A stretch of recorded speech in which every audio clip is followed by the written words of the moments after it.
February the 4th, 2016, is Overseas Voter Registration Day. Why? Well, I'm sure you're well aware that David Cameron, Britain's Prime Minister, has been in Brussels recently renegotiating some of the terms of Britain's membership of the European Union.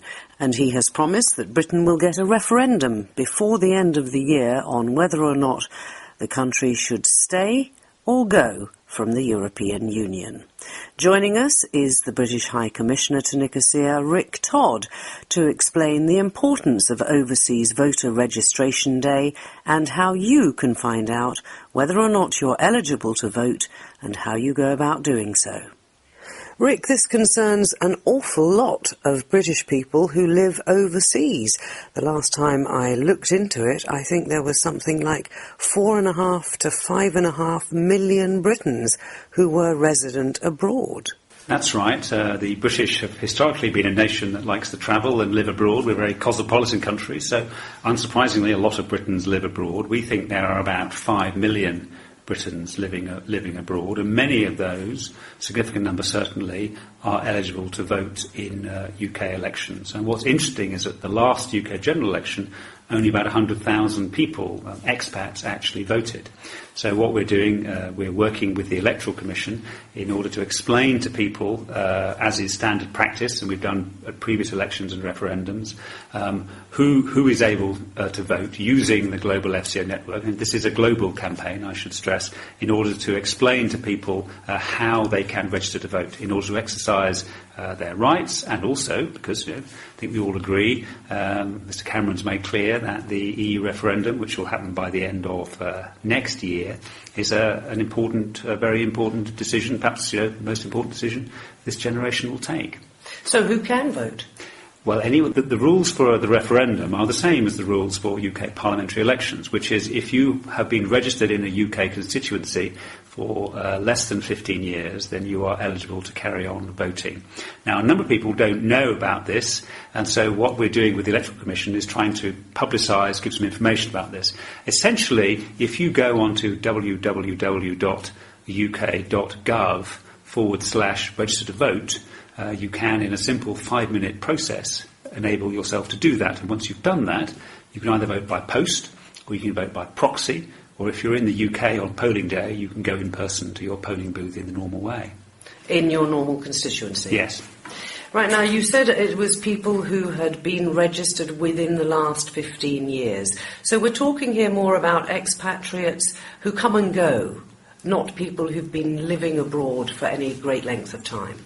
Well, the rules here are the same ones which have applied in the past. I think there are among the 5 million Britons who are currently abroad, there will be all sorts of cases. Some have lived many years abroad in one country. Others have travelled more, and indeed others spend short periods of time in the UK and short periods abroad. So I think there's a whole range of people here.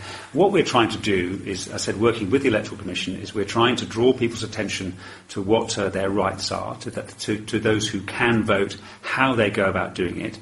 And in addition to the information here on the radio, we'll also be talking to other media. People can go to our UK and Cyprus website, and we'll also, as members of the High Commission and me personally, will be going around Cyprus meeting people and some expat groups in order to explain exactly what it is people are able to do. Now, the online thing you said takes 5 minutes, so that's pretty easy to do. But for people who aren't online, presumably it's rather more lengthy form filling. And is there a deadline? There isn't a specific deadline, because this is a process which anyone can do at any time. I think the reason why the Electoral Commission has launched the campaign is because they want to make sure that as many people as possible who are eligible to vote are able to do so, given that, as the government has made clear, it's for the British people to decide whether the UK remains or leaves the EU. And it's right that voters, be they in the UK or abroad, are made aware of how to register for what will be a once-in-a-generation choice. And you also mentioned voting by proxy or by post. So as and when the date is set for the referendum, does that mean that all registered voters get something in the post to fill in? How does that work? Well, it depends what choice you make when you register to vote.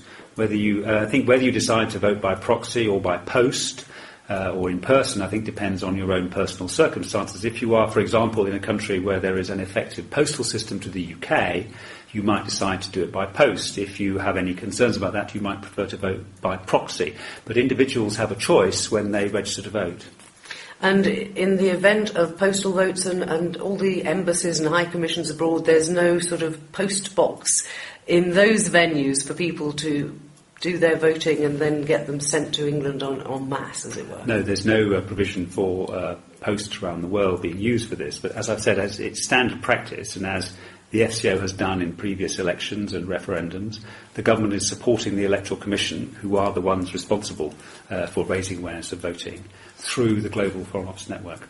So it's an information campaign which we're doing with the Electoral Commission. And have you any idea how many people in Cyprus should be looking at this possibility? I mean, there must be a huge number of expatriate Britons here. We believe that there are 65,000, possibly more, British expats living in Cyprus. So I would encourage all of them to look at remind themselves what their personal circumstances are, whether they are registered to vote, and if so, where, and to go on to the website. Which is, tell us again. It's www.gov.uk/register to vote. And I should add that the register to vote, last time I looked, had a dash in between those three words. But I'm sure if you Google it, it will come up. And if you want your say in the referendum on the possible Brexit, you know now what you have to do.